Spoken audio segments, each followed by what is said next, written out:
Hello everyone, क्या हाल चाल। I hope आप सब बढ़िया होंगे। तो चलिए आज नेक्स्ट टॉपिक की ओर चलते हैं। तो मैंने आज जो टॉपिक सिलेक्ट किया है वो टाइप्स ऑफ नेचुरल सिलेक्शन है। मेरे बारे में आप सब जानते होंगे कि मेरा नाम सूरज है। तो बिना टाइम वेस्ट किए, आपको पता ही है कि मैं बीएससी की क्लासेस में पढ़ाता हूँ और साथ में 11th-12th की भी। तो आप देख सकते हो कि आज का जो टॉपिक है हमारा वो टाइप्स ऑफ नेचुरल सिलेक्शन है, यानी नेचुरल सिलेक्शन के क्या टाइप होते हैं। देखो, नेचुरल सिलेक्शन होता क्या है? नेचर सिलेक्ट फिटेस्ट, यानी नेचर किसको सिलेक्ट करती है जो कि वेल अडेप्टेड हो, सब तरीके से बढ़िया हो। जैसे उसमें मतलब अच्छे प्रकार के वेरिएशंस हो, जैसे कि वो रन फास्ट कर सकता है प्रेडेटर से, और क्या कहते हैं मतलब बढ़िया से वो रिप्रोड्यूस कर सकता है, और अपने ग्रुप में वो क्या कहते हैं अच्छा हो। तो उस खूबियों के बेस पे जो नेचर सिलेक्ट करती है उसे नेचुरल सिलेक्शन कहते हैं। Natural selection is the process by which those organisms which are physically, यानी जो है फिजिकली रूप से, फिजियोलॉजिकली और फिजियोलॉजिकल से बेटर अडेप्टेड हो इन्वायरमेंट के साथ। यानी कि नेचुरल सिलेक्शन क्या होता है? एक प्रोसेस है। यानी नेचुरल सिलेक्शन एक प्रोसेस है किसकी? चुनने के लिए दोज ऑर्गेनिज्म, यानी उस ऑर्गेनिज्म को which are physically physiologically better adapted to the environment, जो कि इन्वायरमेंट के संग बेटर अडेप्टेड हो, तो उसके सर्वाइव करने के चांसेस ज्यादा होंगे, रिप्रोड्यूस करने के चांसेस ज्यादा होंगे। तो नेचुरल सिलेक्शन क्या है? एक ऐसी प्रोसेस है, याद रखना, नेचुरल सिलेक्शन एक ऐसी प्रोसेस है जिसके थ्रू वो उन ऑर्गेनिजम्स को चुनती है जो कि बेटर होंगे फिजिकली फिजियोलॉजिकली, ठीक है, अडेप्टेड टू द एनवायरमेंट, उनके सर्वाइव करने के चांसेस, रिप्रोड्यूस करने के चांसेस ज्यादा होंगे। और those organism that can not adapt, वो डाई हो जाएंगे या फेल टू रिप्रोड्यूस होंगे। ठीक है। Natural selection is on the basis of phenotype. अगर आपसे पूछा जाए कि नेचुरल सिलेक्शन किसके बेसिस पे देखा जाता है, तो नेचुरल सिलेक्शन फिनोटाइप के बेसिस पे देखा जाता है। देखो, जो नेचुरल सिलेक्शन है वो फिनोटाइप पे तो एक्ट होता ही है, बट जीनोटाइप रिस्पॉन्सिबल होता है किसके लिए? Development of phenotype. देखो, अगर किसी ने नेचुरल सिलेक्शन ने फिनोटाइप को चुना है तो इसका मतलब जीनोटाइप ऑटोमेटिकली ही चुन लिया गया होगा। क्यों? क्योंकि जीनोटाइप जब जीन्स में अपीयर होता है, जरूरी नहीं है कि वो फिनोटाइप में आए, पर जब वो फिनोटाइप में आ गया इसका मतलब वो जीनोटाइप में तो है। यानी कि अगर जो रन फास्ट कर सकता है तो दौड़ सकता है, उसका फिनोटाइप है, पर उसके जीन में होगा ना ये सब चीजें। तो अगर नेचुरल सिलेक्शन आपसे पूछा जाए किसके ऊपर एक्ट करता है, तो नेचुरल सिलेक्शन बेसिस होता है फिनोटाइप का, बट ऑटोमेटिकली जीनोटाइप सिलेक्ट हो गया होता है। तो genotype is responsible for development of a phenotype. यहां तक आपको क्लियर है? तो एक बार फिर से मैं आपको बता देता हूं कि नेचुरल सिलेक्शन एक ऐसी प्रोसेस होती है, दोज क्या कहते हैं, जिसके द्वारा ऐसे ऑर्गेनिजम्स को सिलेक्ट किया जाता है जो कि फिजिकली फिजियोलॉजिकली बेटर अडेप्टेड हो टू द एनवायरमेंटल कंडीशन। तो वो ऑर्गेनिज्म के सर्वाइव करने के चांसेस और रिप्रोड्यूस करने के चांसेस ज्यादा होंगे, और उन ऑर्गेनिज्म जो कि कैन नॉट अडेप्ट डाई हो जाएंगे या फेल टू रिप्रोड्यूस होंगे। Natural selection is on the basis of phenotype, यानी कि फिनोटाइप के बेसिस पे होता है, बट आपको ये पता है कि genotype is responsible for development of phenotype. अब आपसे पूछा जाए कि नेचुरल सिलेक्शन के टाइप कितने होते हैं, तो नेचुरल सिलेक्शन के 3 टाइप होते हैं। पहला होता है स्टेबलाइजिंग नेचुरल सिलेक्शन, दूसरा होता है डायरेक्शनल नेचुरल सिलेक्शन, और तीसरा होता है डिसरप्टिव नेचुरल सिलेक्शन। एक एक करके बात कर लेते हैं। तो नेचुरल सिलेक्शन के टाइप थे stabilising natural selection, directional natural selection, disruptive natural selection. तो पहले बात करते हैं स्टेबलाइजिंग नेचुरल सिलेक्शन के ऊपर, तो आप इसको नोट करो तब तक। तो चलिए पहले नेचुरल सिलेक्शन की ओर चलते हैं, जो कि हमारा है स्टेबलाइजिंग नेचुरल सिलेक्शन। अब ये स्टेबलाइजिंग नेचुरल सिलेक्शन क्या होता है? इसका मतलब होता है किसी भी पॉपुलेशन को स्टेबल करना, या फिर एक हिसाब से क्या कहते हैं, इसके बारे में समझ लेते हैं। तो इस सिलेक्शन के अनुसार क्या होता है, जो एक्सट्रीम फिनोटाइप होता है डिसअपीयर, पेरिश, डाई और देयर पॉपुलेशन डिक्रीज। अब ये एक्सट्रीम फिनोटाइप, देखो फिनोटाइप क्या है जो हमें दिखाई देता है, जीनोटाइप क्या होता है अंदर। जैसे मैंने ये लिखा टी और टी, ये क्या है सर? ये जीनोटाइप है, पर इसके वजह से जो फिनोटाइप आता है वो क्या आता है? वो आता है लंबापन, ठीक है। और अगर मैंने लिखा स्मॉल टी, तो ये आएगा जीनोटाइप, और इसके वजह से जो फिनोटाइप आएगा वो आएगा छोटा, ठीक। पर अब यहां पे मेंडल का लॉ मत लगा देना, क्योंकि मेंडल के अनुसार क्या होता है, मेंडल ने जो है क्वालिटेटिव एनालिसिस के बारे में बात किया था, क्वांटिटेटिव एनालिसिस के बारे में बात नहीं किया था। तो क्वालिटेटिव में क्या होता है, number of dominant allele matter करते हैं, बट एक्चुअली में क्वांटिटेटिव एनालिसिस होता है जिसमें number of dominant allele matter करते हैं। तो मैंने अगर यहाँ पे कैपिटल टी कैपिटल लिखा है, तो टी लिखा है, तो इसमें 2 डोमिनेंट एलील हैं, तो टॉल इंडिविजुअल होगा फिनोटाइप उसका। अगर स्मॉल टी है तो ड्वार्फ इंडिविजुअल होगा, और कैपिटल टी है तो बीच का लंबा यानी आधा लंबा होगा, यानी सेमी टॉल होगा, यानी मीडियम हाइट वाला होगा। मैं यहाँ पे आपको जो है ग्राफ दिखाऊंगा वो नंबर ऑफ इंडिविजुअल और फिनोटाइप के बेस पे होगा। यहाँ पे भी नंबर ऑफ इंडिविजुअल और फिनोटाइप के बेस पे होगा, बट मैं यहाँ पे जीनोटाइप लिखूंगा, क्योंकि अब मैं ऐसा थोड़ी कि यहाँ लंबा लिख दूं, यहाँ छोटा लिख दूं, यहाँ पे बीच का लंबा लिख दूं, या फिर क्या कहते हैं वो आधा लंबा लिख दूं, ऐसा थोड़ी लिखने में बार बार दिक्कत होती है। तो मैं यहाँ पे जीनोटाइप लिख दूंगा, पर आप जीनोटाइप देख के समझ लेना कि ये फिनोटाइप है। तो कैपिटल टी क्या होगा, टॉल होगा, स्मॉल टी क्या होगा, ड्वार्फ होगा, और कैपिटल टी क्या होगा, सेमी टॉल होगा। तो बात करते हैं कि एक्सट्रीम फिनोटाइप क्या होंगे। तो ये देखो कैपिटल टी ये एक्सट्रीम वाली वैल्यू है, यानी ये लॉन्ग वैल्यू है, और ये स्मॉल टी क्या है, ये भी एक्सट्रीम की वैल्यू है। मीडियम वैल्यू क्या है, मीडियन वैल्यू टी और टी यानी सेमी टॉल है। तो इसके अनुसार क्या कह रहा है, एक्सट्रीम फिनोटाइप डिसअपियर, यानी एक्सट्रीम वाले फिनोटाइप कैपिटल टी और स्मॉल टी डिसअपियर होने लग जाएंगे, या पेरिश होने लग जाएंगे, या डाई मरने लग जाएंगे, या खत्म होने लग जाएंगे, या उनकी पॉपुलेशन क्या हो जाएगी, डिक्रीज हो जाएगी। तो कह रहा है जब स्टेबलाइजिंग नेचुरल सिलेक्शन ऑपरेट होता है तो इस तरह ऑपरेट होता है कि जो एक्सट्रीम फिनोटाइप के जो पर्सन होते हैं वो क्या होते हैं, डिसअपियर होने लगते हैं, पेरिश होने लगते हैं, डाई होने लगते हैं, या उनकी पॉपुलेशन डिक्रीज होने लगती है। द पॉपुलेशन ऑफ एवरेज और मीन फिनोटाइप इंक्रीजेस, जो बीच की वैल्यू है यानी कि एवरेज, यानी एवरेज वैल्यू देखो, ताकि मैं जोड़ूं, जैसे 3 + 5 बराबर क्या होता है, 8 होता है, पर मैं अगर इसका एवरेज निकालूं तो 3 + 5/2, तो यानी ये आएगा 8/2 यानी कि 4। तो वैल्यू क्या आ गई, 4 आ गई। यानी कि जो एक्सट्रीम वैल्यू तो खत्म होगी, बट जो बीच वाली वैल्यू है यानी एवरेज वैल्यू है वो जो सर्वाइव करेगी। तो उसको नेचर ने सिलेक्ट करा, तो उसके सर्वाइवल और रिप्रोड्यूस करने के चांसेस ज्यादा होंगे, और जो ये एक्सट्रीम फिनोटाइप है ये खत्म होने लगेगा। तो ये मैंने ग्राफ बनाया है जिसमें वाई एक्सिस और एक्स एक्सिस के बीच में ग्राफ है। तो एक्स एक्सिस में आप फिनोटाइप को ड्रॉ करेंगे और वाई एक्सिस में नंबर ऑफ इंडिविजुअल, सेम इसी तरह पे वाई एक्सिस पे नंबर ऑफ इंडिविजुअल और एक्स एक्सिस पर फिनोटाइप। तो देखो स्टार्टिंग कंडीशन क्या थी कि ये जो कैपिटल टी यानी कि ये जो लॉन्ग वाले थे, टॉल थे, और स्मॉल टी और ये कैपिटल टी यानी सेमी टॉल, ये लगभग बराबर थे। तो नेचुरल सिलेक्शन ऑपरेट हुआ, इस तरह से ऑपरेट हुआ कि ये जो कैपिटल टी और स्मॉल टी यानी एक्सट्रीम वैल्यू वाले जो है उनकी जनसंख्या घटने लग गई या डाई होने लग गई। और नेचर ने किनको सिलेक्ट कर दिया, नेचर ने सिलेक्ट किया जो बीच वाले थे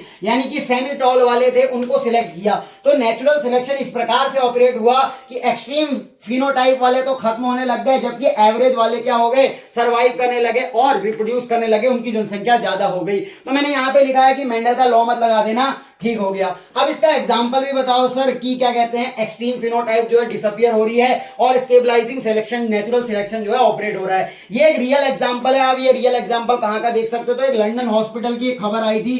तो लंदन हॉस्पिटल में क्या हो रहा था, जो ह्यूमन बेबीज वेट थे, यानी कि ह्यूमन बेबी वेट, जो न्यू बॉर्न है यानी नए बच्चे जो जन्म हो रहे थे ना, ये रियल एग्जांपल है। जो नए बच्चों का जन्म हो रहा था, ह्यूमन बेबी वेट, अगर जिनका वेट 5.5 पाउंड से लेस आ रहा है और 10 पॉइंट से अबव आ रहा है, 10 पाउंड, सॉरी पॉइंट नहीं, तो 5.5 पाउंड से लेस और 10 पाउंड से अबव, तो इनकी डेथ हो जा रही है। तो ये एक्सट्रीम वैल्यू है ना, सबसे लो वाले वेट वाले और सबसे हाई वेट वाले।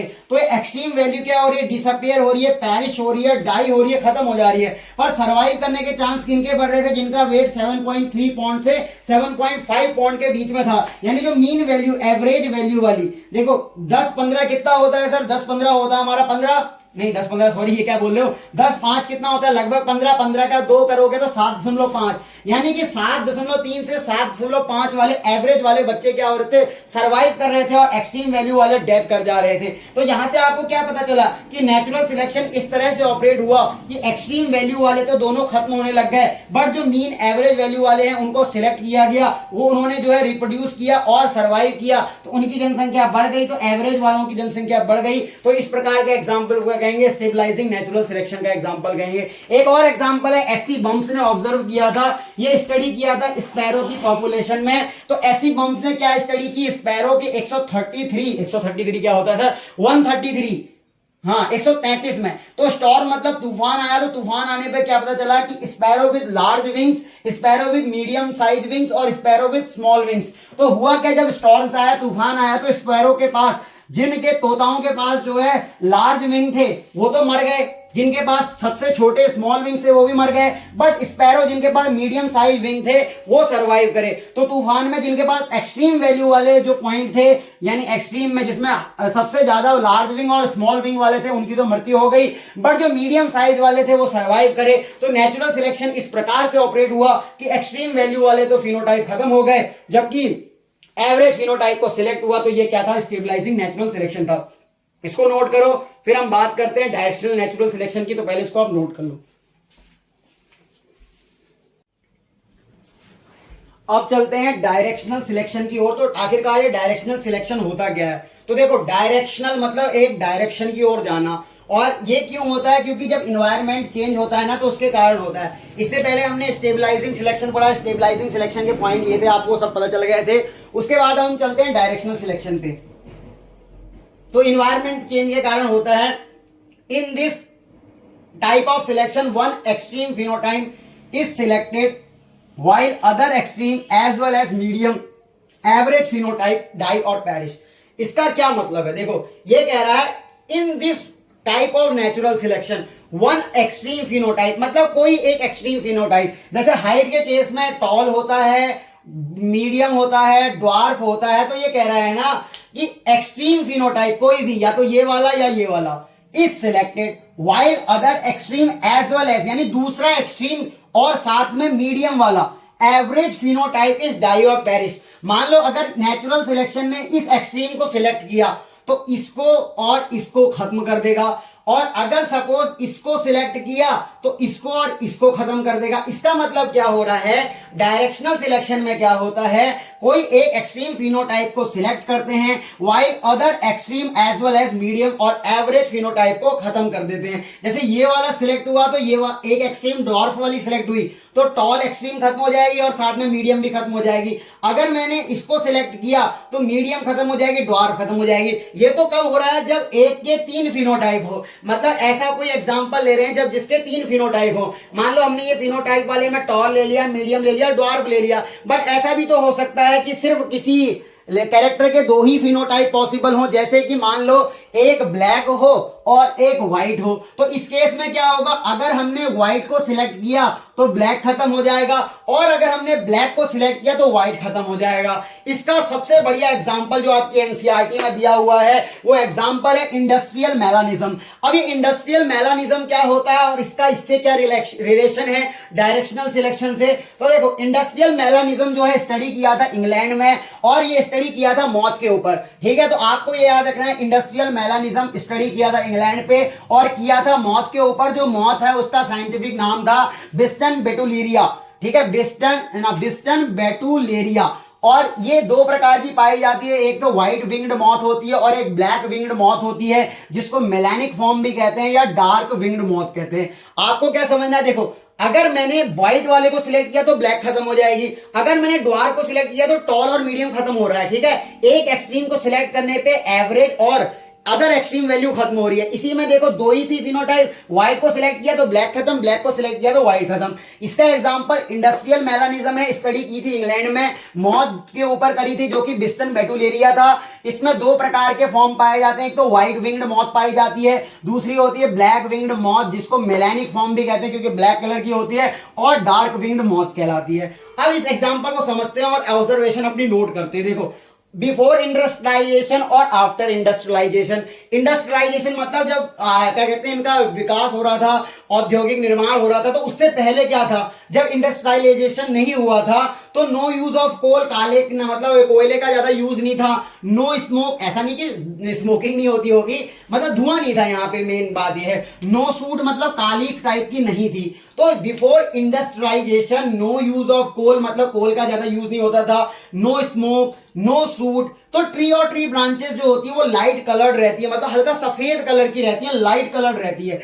तो अगर मान लो जहां पे सफाई ज्यादा होगी, गंदगी कम होगी, प्रदूषण कम होगी, तो लाइकेन ग्रो होंगे। अगर आपको ना कहीं पे लाइकेन ग्रो करने वाले मिल रहे हैं तो इसका मतलब वो कम पॉल्यूटेड एरिया है। जहां पे जो है पॉल्यूशन ज्यादा हो जाता है, बेसिकली SO2 का पॉल्यूशन जहां पे बढ़ता है ना, वहां पे लाइकेन की ग्रोथ नहीं होती है। इसीलिए आपको ये भी जानना होगा कि लाइकेन क्या है, पॉल्यूशन इंडिकेटर भी होते हैं। अगर आपको जहां लाइकेन की ग्रोथ देखने को मिल रही है वो कम पॉल्यूटेड एरिया या वहां पे पॉल्यूशन नहीं है, वहां पे SO2 का पॉल्यूशन बहुत ही कम है, और जहां पे आपको लाइकेन नहीं देखने को मिल रहे हैं, यानी लाइकेन जहां पे ग्रो नहीं कर पा रहे हैं, वहां पे SO2 का पॉल्यूशन ज्यादा है, इसका मतलब लाइकेन क्या होते हैं, पॉल्यूशन इंडिकेटर होते हैं। यहां तक समझ में आया। तो ट्री और ट्री ब्रांचेस में लाइट कलर्ड थी क्योंकि लाइकेन ग्रो करती थी, तो लाइकेन क्या है, व्हाइट कलर्ड, तो व्हाइट कलर्ड थी लाइकेन भी। तो होता क्या था, मैंने आपको बताया कि मेलेनिक फॉर्म होती थी और एक व्हाइट विंग्ड मॉथ होती थी। तो ये क्या करती थी कि white coloured white winged moth easily camouflage. अभी सर कैमोफ्लाज का मतलब क्या होता है,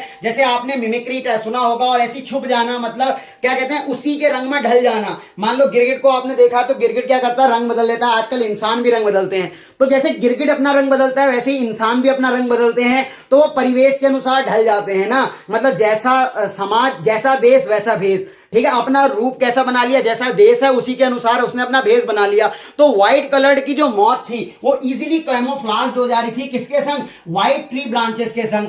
अब ये कैमोफ्लाज हो गई तो ये can not be seen by predatory birds, जो इनको खाएंगी, यानी मौत को प्रीडेटरी बर्ड्स खाती हैं।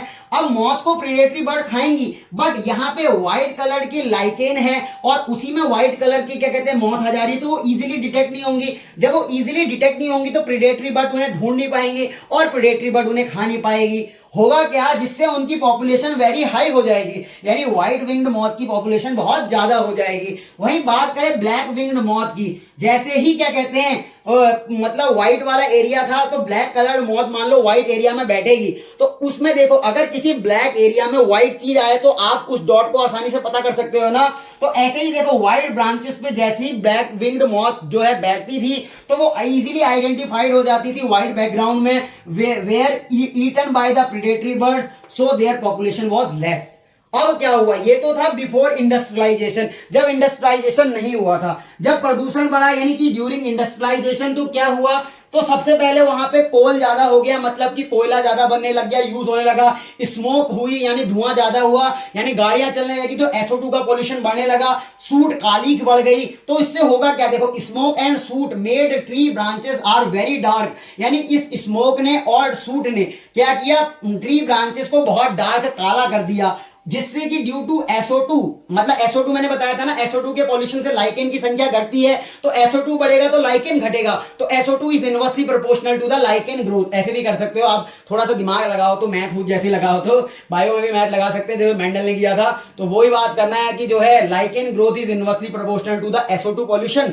तो यहाँ पे क्या होगा कि जैसे ही क्या कहते हैं लाइकेन डिसअपियर होने लग जाएगी तो ब्रांचेस काली होने लग जाएगी, क्योंकि लाइकेन क्या होती है, पॉल्यूशन इंडिकेटर होती है। तो ब्लैक विंग्ड मॉथ उसके संग इजीली कैमोफ्लाज हो जाएगी, जहां पे यहाँ पे रंग बदल रहा था, कैसे व्हाइट वाला छुप जा रही थी उसके अंदर, पर अब ट्री ब्रांचेस कैसी हैं, काली हैं, तो ट्री ब्रांचेस के काले होने के कारण इसमें जो ब्लैक कलर की मॉथ थी ना वो इजीली कैमोफ्लाज हो गई, और जब वो कैमोफ्लाज हो गई यानी वो छुप गई तो उसको आसानी से क्या करते हैं, प्रीडेटरी बर्ड डिटेक्ट नहीं कर पाएंगे। पसीना बहुत ज्यादा हो गया है, तो इजीली डिटेक्ट नहीं कर पाएंगे। जब वो डिटेक्ट नहीं कर पाएंगे तो उनकी पॉपुलेशन क्या होगी, इंक्रीज करने लग जाएगी, और white winged moth can be easily detected by birds the black background में, तो दे वर ईटन बाय द प्रीडेटरी मतलब बर्ड्स, और उनकी पॉपुलेशन डिक्रीज हो जाएगी। तो आपको क्या समझ में आया, देखो जब बिफोर इंडस्ट्रियलाइजेशन था तो देख रहे हो कि व्हाइट मॉथ की जनसंख्या ज्यादा थी, एक फिनोटाइप सिलेक्ट हो रहा था और दूसरा वाला क्या हो रहा था, रिजेक्ट हो रहा था, यानी कि उसको जो है खत्म, डाई या पेरिश होता जा रहा था।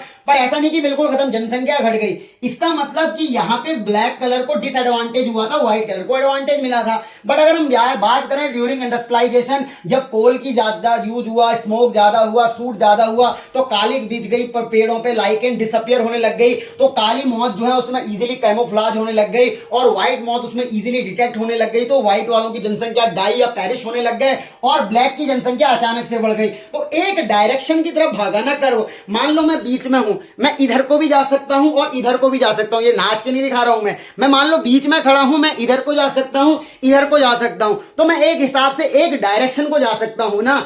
बट मान लो कि यहां पे मान लो प्रदूषण कम था, तो मैं अगर मान लो व्हाइट विंग्ड मॉथ होता तो मैं इस तरफ को जाता, तो मेरी जनसंख्या इस तरफ बढ़ती, क्योंकि मैं इजीली डिटेक्ट नहीं हो पाता, क्योंकि मैं क्या था, व्हाइट कलर का था। प्रदूषण बढ़ा, अब क्या हुआ, काली बिछ गई और मैं ब्लैक कलर का था। जैसे इंसानों के मन काले होते हैं, तो उसी तरीके से क्या हुआ, मैं ब्लैक कलर का ना इस तरफ को जाऊंगा, यानी मैं एक डायरेक्शन की तरफ बढ़ रहा हूं, तो इसको क्या बोलेंगे, डायरेक्शनल सिलेक्शन। इस पे कुछ और पॉइंट है, उसके ऊपर बात करते हैं, साथ में इसका ग्राफ नोट करते हैं। पहले आप इसको नोट करो, फिर मैं आगे बात करता हूं, पहले इसको नोट कर लो।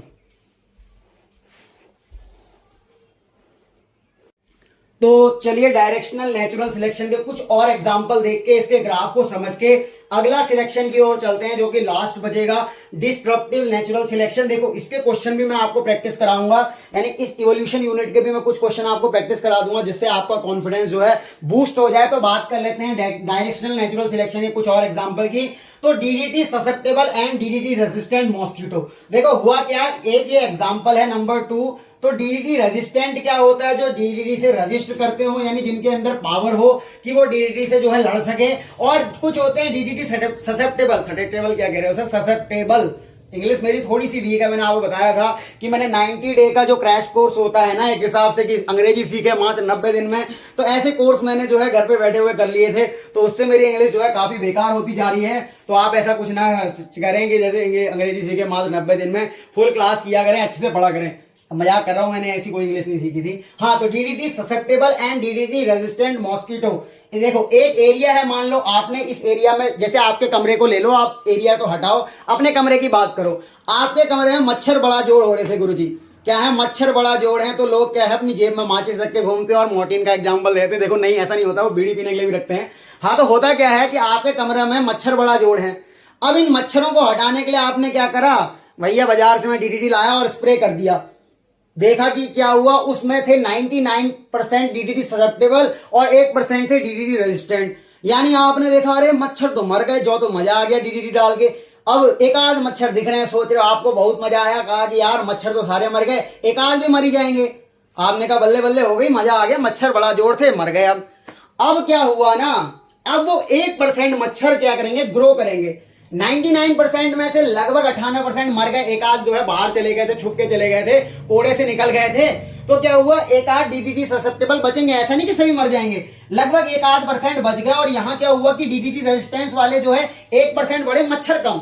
आपको मजा आ रहा है, मच्छर ऐसे मारने की जरूरत नहीं है और वो आपको बैडमिंटन खेलने की जरूरत नहीं है, ऐसे में मजा आ रहा था आपको। आपने क्या किया, अब देखा कुछ दिनों बाद कि यहाँ पे मच्छर फिर से उतने ही हो गए, तो मच्छर बड़ा जोड़ हो गए। आपने क्या करा, अब मैं फिर से डीडीटी लाऊंगा, पिछली बार तो मैंने उड़ा दिए थे, मैं फिर से स्प्रे करूंगा, पूरे कमरे में जो है स्प्रे कर दिया डीडीटी का। और जैसे ही आपने कमरे में स्प्रे किया और देखा कि यार ये मच्छर तो उतने ही रह गए, मरे तो कुछ भी नहीं, मतलब अभी भी मच्छर उतने ही काट रहे हैं। कभी आप बैडमिंटन खेल रहे हो मच्छरों के संग, कभी आप क्या कहते हैं कूद रहे हो मच्छरों के संग, कभी ताली बजा रहे हो, तो आप देखना ऐसा शख्स होता है मच्छर जिसके आने पे सब लोग तालियां बजाते हैं, क्लैपिंग करते हैं। क्लैपिंग नहीं कर रहे होते हैं, मच्छर मार रहे होते हैं। तो आपने देखा कि क्या कहते हैं लगभग सभी मच्छर बचे हैं। तो इससे क्या हुआ, 1% कन्वर्ट हो गए डीडीटी रेजिस्टेंट में 99% में। अब 99% डीडीटी रेजिस्टेंस हो गए और 1% क्या हो गए डीडीटी ससेप्टेबल। सर ये ऐसा हुआ कैसे, देखो हम जो भी हैं या ज्यादातर एनिमल्स जो होते हैं वो क्या होते हैं, as a result of sexual reproduction होते हैं।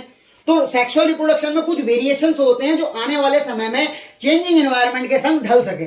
तो हुआ क्या, डीडीटी ससेप्टेबल वाले तो कम हो गए और रेजिस्टेंट बढ़ गए। तो इससे क्या हुआ कि देखो आपने एक एक्सट्रीम वैल्यू को सिलेक्ट करवा दिया ना, एक एक्सट्रीम वैल्यू जो है सिलेक्ट हो गई और दूसरी एक्सट्रीम वैल्यू पेरिश होने लग गई। तो ये हो गया डायरेक्शनल सिलेक्शन। तीसरा एग्जांपल है एंटीबायोटिक रेजिस्टेंट बैक्टीरिया। अब देखो बैक्टीरिया भी एंटीबायोटिक रेजिस्टेंट हो जाते हैं, जैसे आपको ये पता है कि बैक्टीरिया एंटीबायोटिक से मरते हैं, बहुत बढ़िया बात है, ये तो सबको पता है सर। तो मान लो आपको कोई बीमारी हुई, मान लो आपके गले में कोनो प्रॉब्लम हो रही है, आप गए बढ़िया जो डॉक्टर के पास दिखाया कि डॉक्टर साहब मैं जो है गले में दर्द हो रहा है, तो मैं क्या करूं, उसने कहा ले भैया दवाई खा, एंटीबायोटिक खा। भैया घर में आया, मैंने एंटीबायोटिक खाई और मजे से जो है मजा आ गया बिल्कुल।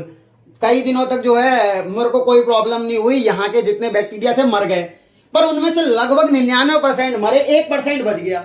अब 1% क्या हो गया, रेजिस्टेंट था और 99% ससेप्टेबल था, तो कुछ मर गए लगभग और एक आध बच गए। अब फिर से गले में वही प्रॉब्लम हो गई, मैं फिर गया, ये डॉक्टर झोला छाप है क्या दवाई दे दी मेरे को, मैं चला गया डॉक्टर के पास, मैंने डॉक्टर साहब ये तो फिर वही दर्द होने लग गया कुछ दिनों में, आपने क्या दवाई दी, फिर से वही दवाई दी, कोई असर नहीं पड़ रहा था। तो क्या हुआ ना, वो बैक्टीरिया उसके खिलाफ रेजिस्टेंट हो चुका था, यानी उसने रेजिस्टिविटी डेवलप कर दी थी। तो आप ये देखो कि एंटीबायोटिक रेजिस्टेंस में एक एक्सट्रीम वैल्यू को सिलेक्ट कर रहे हैं। तो आपने एग्जांपल नंबर 1 इंडस्ट्रियल मेलानिज्म पढ़ा, दूसरा डीडीटी का ससेप्टेबल एंड डीडीटी रेजिस्टेंट पढ़ा, तीसरा एग्जांपल नंबर 3 आपने नेचुरल सिलेक्शन वो एंटीबायोटिक रेजिस्टेंट पढ़ा। पर ये किसके थ्रू पढ़ा आपने, आदमियों के खुजली के थ्रू पढ़ा। यानी इसमें ऐसा नहीं कि नेचर को कोई दिक्कत थी, इसमें आदमियों को खुजली हुई थी। तो आदमियों की खुजली के कारण नेचुरल सिलेक्शन किसकी तरफ बैठा, एक एक्सट्रीम वैल्यू की तरफ बैठा। तो ये आपका मोस्ट इंपोर्टेंट पॉइंट है, ये आपका क्वेश्चन आ सकता है। तो आपको याद रखना होगा यहाँ पे जो नेचुरल सिलेक्शन हुआ due to the anthropogenic action, यानी कि इसमें ह्यूमन का इंटरवेंशन था, ना कि नेचर ने कुछ सिलेक्ट किया। नेचर ने सिलेक्ट किसको किया, ह्यूमन एक्टिविटी के द्वारा, तो इसको बोलेंगे एंथ्रोपोजेनिक एक्शन। तो आपको डायरेक्शनल नेचुरल सिलेक्शन के सारे पॉइंट क्लियर होंगे, ऐसा मैं आपसे उम्मीद करता हूं। अब इसके ग्राफ को समझ लेते हैं। देखो वही ग्राफ है, आप क्या करोगे कि एक्स एक्सिस पे फिनोटाइप ले लोगे, वाई एक्सिस पे नंबर ऑफ इंडिविजुअल्स ले लोगे, ऐसे ही इस तरफ को भी एक्स एक्सिस में फिनोटाइप और वाई एक्सिस पे number of individual. Natural selection operate होगा, शुरू में देखो सबकी जनसंख्या लगभग सेम है, यहाँ पे भी क्या कहते हैं एक्सट्रीम वैल्यू, ये उसके बीच वाली वैल्यू और यहाँ पे ये, तो देख सकते हो। बट हुआ क्या कि जैसे ही नेचुरल सिलेक्शन ऑपरेट हुआ, तो नेचुरल सिलेक्शन ऑपरेट करने के कारण देखो ये एक्सट्रीम वैल्यू वाले सिलेक्ट होने लग गए, और अगर आप इस तरफ को जाएंगे तो यहां भी सिलेक्ट हो सकते हैं, चाहो आप यहां चले जाओ, चाहो आप यहां चले जाओ, तो दोनों तरफ जो है एक्सट्रीम वैल्यू सिलेक्ट होगी, बाकी पेरिश होने लग जाएगी। तो ये डायरेक्शनल नेचुरल सिलेक्शन होगा। आई होप आपको समझ में आया होगा। फिर हम बात करते हैं डिसरप्टिव नेचुरल सिलेक्शन की, इसको आप नोट कर लो।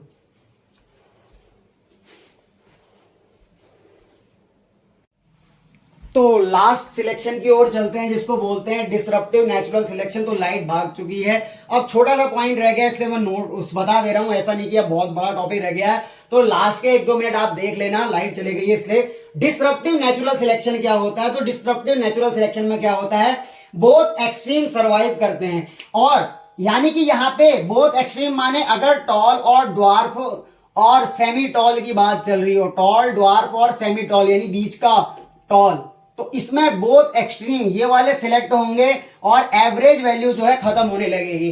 तो both extreme survive, capital T small T और मीडियम एवरेज फिनोटाइप क्या हो जाएंगे, डाई हो जाएंगे, यानी ये वाली चीज जो है घटने लग जाएगी। तो इसका ग्राफ जो है थोड़ा अजीब टाइप का आएगा, डिसरप्टिव टाइप का आएगा, यानी इसमें बोथ एक्सट्रीम सिलेक्ट हो रही हैं और मीडियम वैल्यू जो है खत्म हो जा रही है, इसीलिए इसको डिसरप्टिव नेचुरल सिलेक्शन कहते हैं। तो देखो स्टार्टिंग में क्या था, ये कैपिटल टी वाले थे, ये मीडियम वाले थे, तो मीडियम वाले भी बहुत ज्यादा थे, और स्मॉल टी वाले भी बहुत थे। तो देखो शुरू में जो है तीनों की जनसंख्या लगभग ज्यादा थी, पर यहाँ पे क्या हुआ, कैपिटल टी वाले सरवाइव कर गए, यानी एक्सट्रीम वैल्यू सिलेक्ट हुई। यहाँ पे भी स्मॉल टी वाले सरवाइव करे, ये भी एक एक्सट्रीम वैल्यू सिलेक्ट हुई। बट आप देख सकते हो कि ये वाली वैल्यू कितनी ज्यादा घट गई, तो एवरेज वैल्यू घट गई, तो ग्राफ जो है एक हिसाब से बहुत ही अजीब तरीके का आया, तो डिसरप्टिव हो गया। यानी इस प्रकार का सिलेक्शन कैसा कहलाता है, डिसरप्टिव नेचुरल सिलेक्शन कहलाता है। तो आई होप आपको नेचुरल सिलेक्शन पे वीडियो समझ में आई होगी, मजा आया होगा तो आप यूट्यूब पे कमेंट कर देना। पढ़ाई करते रहें, ऑल द वेरी बेस्ट। मिलते हैं आपसे नेक्स्ट लेक्चर में किसी और थ्योरी के बाद, क्योंकि एक मैंने आपको बताया था कि एक थ्योरी और आएगी म्यूटेशन थ्योरी, उसके ऊपर डिस्कस कर लेंगे और उसमें कंटिन्यूअस वेरिएशन को भी समझेंगे। तो पढ़ाई करते रहें, ऑल द वेरी बेस्ट। मिलते हैं आपसे नेक्स्ट लेक्चर में, बाय बाय।